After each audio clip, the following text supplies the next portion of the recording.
तो चलो तो फिर आए एक नया वीडियो लेकर आप लोगों के सामने। गोल्डी बरार और लॉरेंस बिश्नोई का नाम भारत में आपराधिक गतिविधियों के संदर्भ में अक्सर एक साथ लिया जाता है।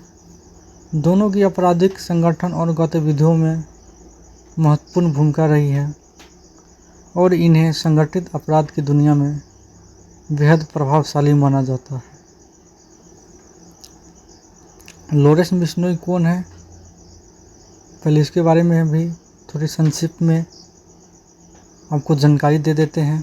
तो अगर लॉरेंस बिश्नोई की पूरी जानकारी आप चाहते हैं तो हमारे होम पेज पर जाएं और वहां से इनकी जानकारी पूरी तरह ले सकते हैं। लॉरेंस बिश्नोई का एक कुख्यात गैंगस्टर है जिनका नाम विभिन्न अपराधों से जुड़ा हुआ है। वह राजस्थान के एक संपन्न किसान परिवार से ताल्लुक़ रखता है और युवावस्था में ही उसने अपराध की दुनिया में कदम रखा। लॉरेंस का नाम पहली बार वो तब चर्चा में आया जब उसने सलमान खान को जान से मारने की धमकी दी थी। यह धमकी उसके परिवार की धार्मिक अवस्था से जुड़ी हुई थी, क्योंकि उन्होंने यह माना कि सलमान खान ने काले हिरन का शिकार कर उनकी धार्मिक भावनाओं को ठेस पहुंचाई है। इसी घटना से लॉरेंस बिश्नोई की मीडिया में प्रसिद्धि मिली और उसके गिरोह की पहचान और मजबूती हुई। गोल्डी बरार कौन है, इसके बारे में एक संक्षिप्त उदाहरण दे देते हैं आपको। सतिंदर सिंह है जो असली नाम है।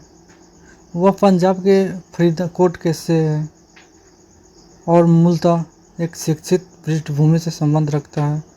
उसके भाई की हत्या के बाद उसने अपराध की दुनिया में कदम रखा और लॉरेंस बिश्नोई के साथ मिलकर काम करने लगा। गोल्डी बरार वर्तमान में कनाडा में रहता है और वहीं से उनके आपराधिक संगठन को संचालित करता है।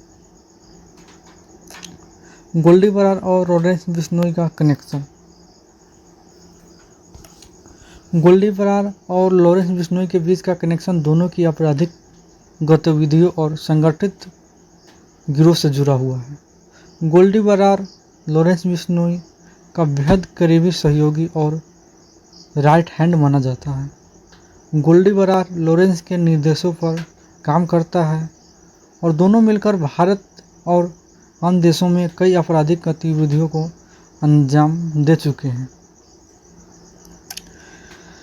लॉरेंस बिश्नोई और गोल्डी बरार के गिरोह संगठित अपराध की दुनिया में मिलकर काम करते हैं। उनके गिरोह ने कई हाई प्रोफाइल हत्याओं और हमलों को अंजाम दिया है। लॉरेंस बिश्नोई के जेल में होने के बावजूद गोल्डी बरार ने कनाडा से गिरोह की गतिविधियों को संचालित किया और उन्हें बढ़ावा दिया। जैसे सिद्धू मूसेवाला हत्याकांड, मई 2022 में हुई पंजाब गायक सिद्धू मूसेवाला की हत्या ने दोनों को नाम को फिर से सुर्खियों में ला दिया। इस हत्याकांड की जिम्मेदारी गोल्डी बरार ने ली, जबकि माना जाता है कि इसे लॉरेंस बिश्नोई के निर्देशों पर अंजाम दिया गया।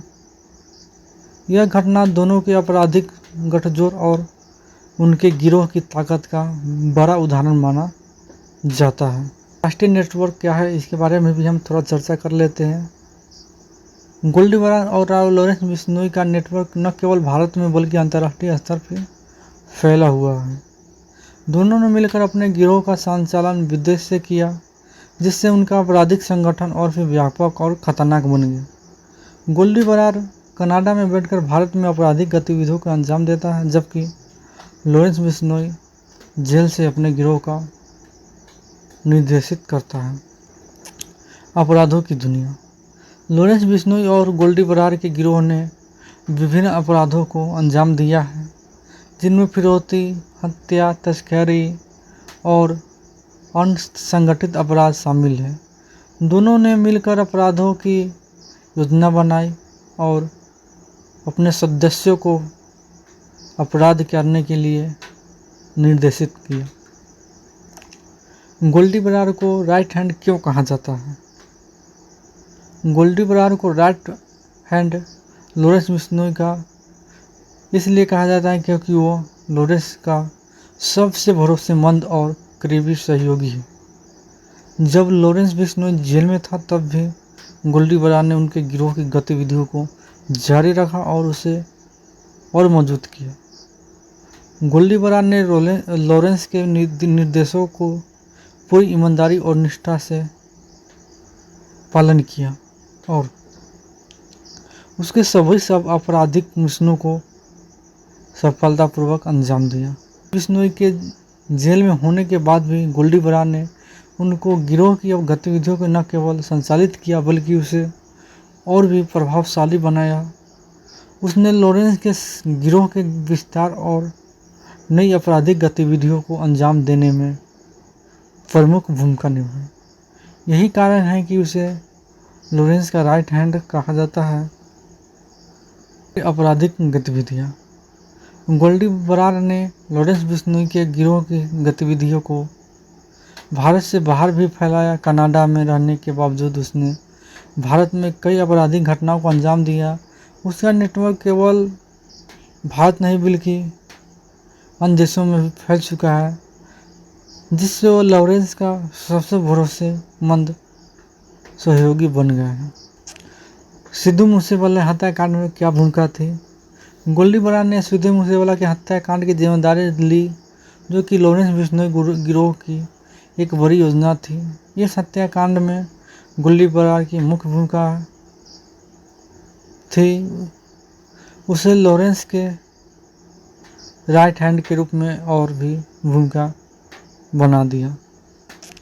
आपराधिक संगठन का संचालन लॉरेंस बिश्नोई के जेल में होने के बावजूद गोल्डी बरार ने गिरोह का संचालन जारी रखा। उसने लॉरेंस का नाम का उपयोग करके अपने गिरोह की धमक बढ़ाई। उसके गिरोह के सदस्य उसके निर्देशों का पालन करते हैं और वह लॉरेंस के साथ सभी आपराधिक नियमों में शामिल होता है। इस प्रकार वो लॉरेंस का सबसे करीबी सहयोगी और विश्वसनीय व्यक्ति बन गए। गोल्डी बरार और लॉरेंस बिश्नोई के बीच का कनेक्शन दोनों के संगठित अपराध और गिरोह की गतिविधियों से जुड़ा हुआ है। दोनों ने मिलकर आपराधिक घटनाओं को अंजाम दिया और उनका नेटवर्क भारत और विदेश में फैला हुआ है। गोल्डी बरार और लॉरेंस बिश्नोई का राइट हैंड कहा जाता है क्योंकि वह उसका सबसे करीबी और भरोसेमंद सहयोगी है, जिसने उसके गिरोह को संचालित करने और उसे और प्रभावशाली बनाने में महत्वपूर्ण भूमिका निभाई। दोनों की यह आपराधिक समझदारी भारत में संगठित अपराध की दुनिया में बेहद खतरनाक मानी जाती है। तो चलो दोस्तों, आज की वीडियो में हम इतना ही रहने देते हैं। फिर मिलेंगे एक नई वीडियो लेकर आप लोगों के सामने। तो थैंक यू सो मच। जय हिंद, जय भारत।